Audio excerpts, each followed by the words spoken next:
2013 was a major year for video games.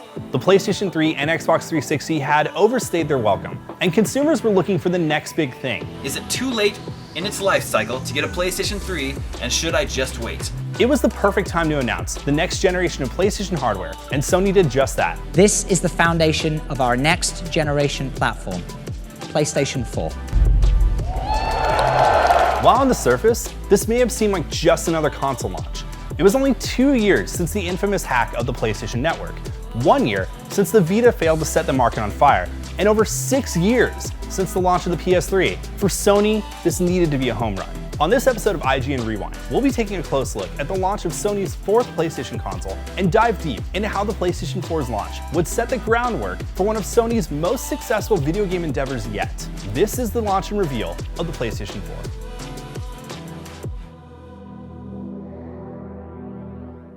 Rumors of the next generation of PlayStation started popping up online via LinkedIn job postings. They found the CV on LinkedIn of a guy named Attila Voss. He worked at PlayStation for about 14 years, starting in 1998. And what's interesting on his CV is that he worked on something called the next generation PlayStation. He worked on PS2, PS3, Vita, but he worked on this thing he only calls next generation PlayStation. We don't know what that is, but we assume it's the next generation console, PlayStation 4.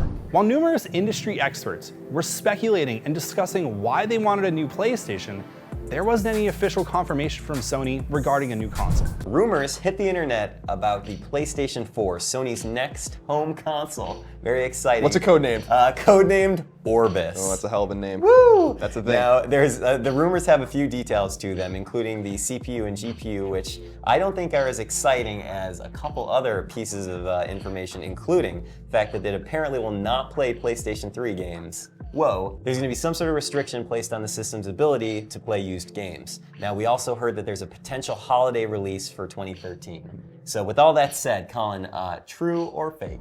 It's probably true, but I don't know. I mean, so we did reach out to Sony, of course. We talked to our people there. Their usual line when they don't want to tell us anything is we don't comment on rumors and speculation. PlayStation 4's controller seems to have leaked, Scott. And these are very exciting times. Now, the story comes by way of Destructoid, who posted a picture. This is the picture, but we'll have a better version of it, obviously, appearing on your screen, of what looks like a PlayStation 4 dev kit and a PlayStation 4 controller. And a source indicates to IGN that that controller is 100% real, so there is no speculation about it. That speculation wouldn't last too long, though. And here we go. Sony will be making a big announcement on February 20th, and all signs point to it being the PlayStation 4. PlayStation.com is advertising a meeting to be held on February 20th at 6 p.m. Eastern, along with the invitation, See the Future. We believe that PlayStation 4 represents a significant shift from thinking of PlayStation as merely a box or a console to thinking of PlayStation as a leading authority on play. This is the foundation of our next generation platform, PlayStation 4. Today, Sony held a special press event in New York City and they had tons of huge announcements for us. Let's get to it. First off, the big one. The PlayStation 4 is official, and it's coming as soon as holiday 2013. It will have an x86 CPU, 8 gigs of system RAM, and what Sony is calling an enhanced PC GPU and a supercharged PC architecture. It will be capable of running gorgeous Unreal Engine 4 games and even have millions of objects moving in real time on the Havoc engine. You'll apparently be able to turn off the system while playing and pick up where you left off just by turning it back on. Dedicated always-on hardware puts a huge focus on social functionality, where apps on Vita, smartphones, and tablets allow you to chat even when you're away from your PS4. But we didn't just get to see the new console. Take a look at the new controller. It's officially called the DualShock 4. It has enhanced rumble, reduced latency, a small touchpad, and a light bar to track its movements. It also has a share button, but more on that in a bit. Not gonna lie, that looks pretty hot to me. I'm Jamin Hatfield, host and producer here at IGN. You may recognize me from such shows as GameScoop. What was the hype like around the office when the PS4 was initially announced? So pre-E3 when they had that PlayStation conference, and then when the controller leaked like a week before. Yeah, I think that was a little bit, it was a little bit muted at that point. It was like I said, sounds great on paper. It's the next PlayStation, it's more powerful, easier to develop for. Cool, sounds good. It was as things started to fall apart for Xbox. You know, it's just these, you see the first party platforms, they rise and fall, they come and go, and going into PS3, Sony had gotten cocky after 2 generations dominating the industry, and then that bit them in the butt. And then you see the same thing happening with Xbox. When you watch that reveal of the Xbox One, it almost seems like they don't even think of Sony as a competitor anymore. Like they want to compete with Amazon and cable companies and Comcast. So the whole reveal, there's very little talk of video games during that reveal. There's talk about how it's going to be the center of your entertainment living room, and you're going to run your cable box through it, and it's going to change the way that you watch sports. And it's probably going to require an online connection, and you can't trade your games, and you may not even be able to play used games on it. So it's like, what? It sounded worse and worse the more we heard about it, and that just made the PlayStation 4 sound better and better and better. Yeah. And then, of course, like sort of like the death blow was E3.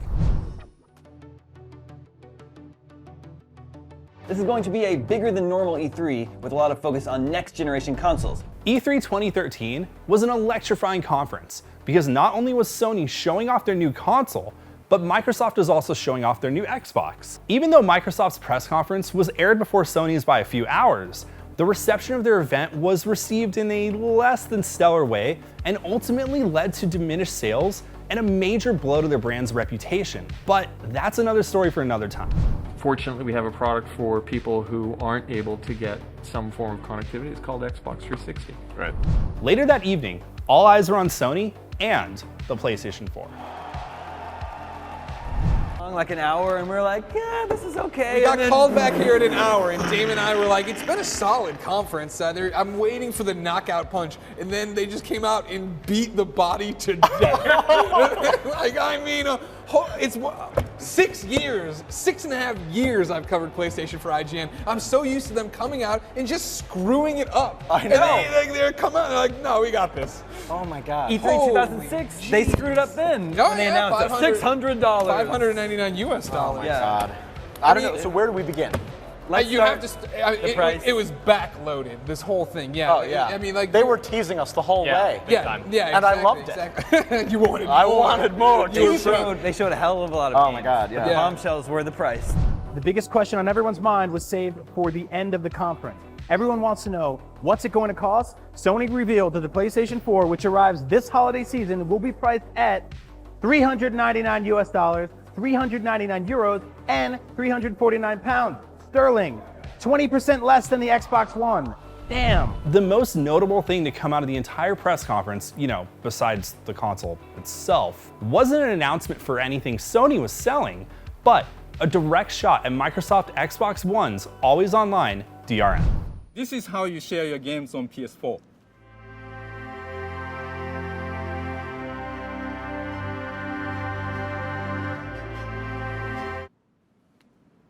Thanks.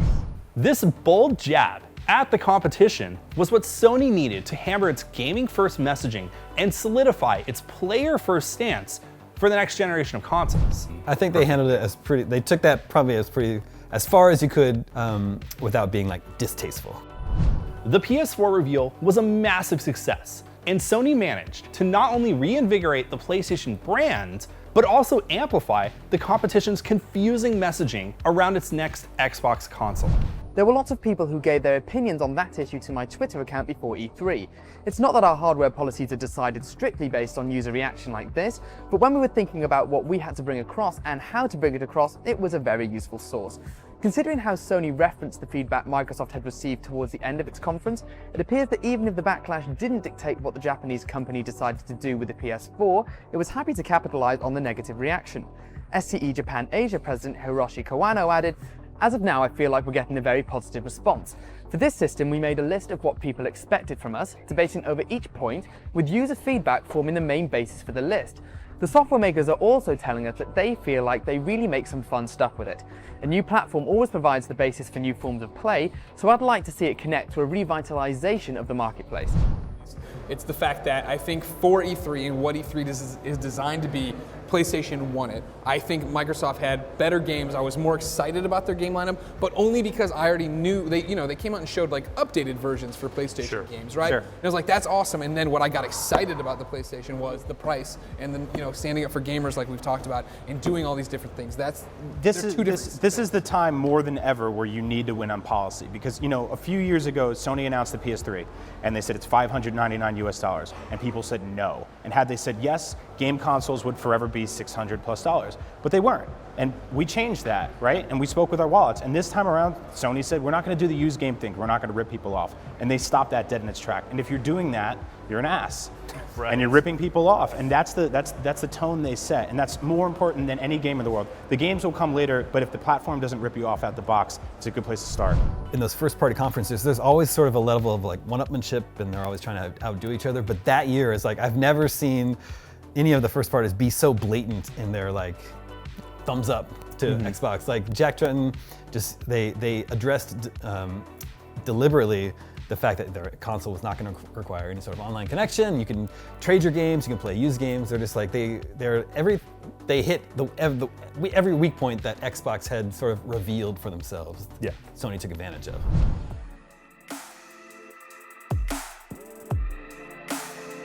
The excitement around the PlayStation 4 was nearing a cult-like status. Thanks to its well-received E3 press conference and effective marketing campaign, Sony had positioned itself to become the console leader of this new generation early into its launch window. And then, of course, on launch day, it was like, there was so much more excitement. Like, we have a video on IGN about this mass unboxing of PS4s in the office, because pretty much everyone in the IGN office had pre-ordered one. Let me just say, I don't think we had enough people to do a fun video like that for the Xbox One. What's up, everybody? It's me, Greg Miller, and our personal PS4s have arrived here at the IGN office, but everybody's so excited we all wanted to do an unboxing video by ourselves, so we said, hey, we'll do it all at once. You guys ready? Yeah! All right then, 3, 2, 1. What's up, everybody? There it is. We got the controller right here. Let's take a look at the DualShock 4. A little bit of a dent. Oh, nice. And got the handle. You know, I like the handle. You have the Watchdogs guy. Month of PlayStation Plus. So the best part about this is that if you hook it up to your TV right now, you'll be able to download the latest firmware and make sure you get console in time. that's different than college, but I would want to know personally. PlayStation 3, it didn't really have a built-in headset, so nobody was ever talking in PS3 multiplayer games. It's very, very nice packaging here that you can see. The wobble, the infamous PlayStation 4 wobble. It's because of these little dots, but don't worry about it, it's okay. Most important, an authentic quick start guide. But then it also comes with a controller. Oh my gosh, we got the same thing!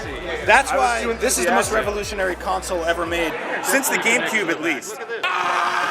And this is the world's best HDMI cable because you know it came free in a box. Okay. Well, I'm going to do an in-depth walkthrough of this power cable now, starting at one end. So I'm not sure what this end is for. The console looks pretty amazing. It's pretty amazing. It's got the gloss small on top, disc. kind of got a matte. I love what they've done here. There you have it, folks. The PS4, it looks great. I'm gonna go make out with this man. Some of us have to get back to work. Well, that's the unboxing of the PlayStation 4. It was very entertaining as a gamer to watch, and it was exciting to cover as an IGN employee. So yeah, I don't think I have no notes. The launch of the PlayStation 4 was lightning in a bottle. The system was well on its way to becoming one of the best-selling consoles of all time, topping the original PlayStation at over 117 million units sold at the time of this video. Thanks to some smart marketing and one of the most effective video game press conferences to date, Sony was able to revive the PlayStation brand and launch one of the most successful consoles ever. Thank you so much for being here. Good night.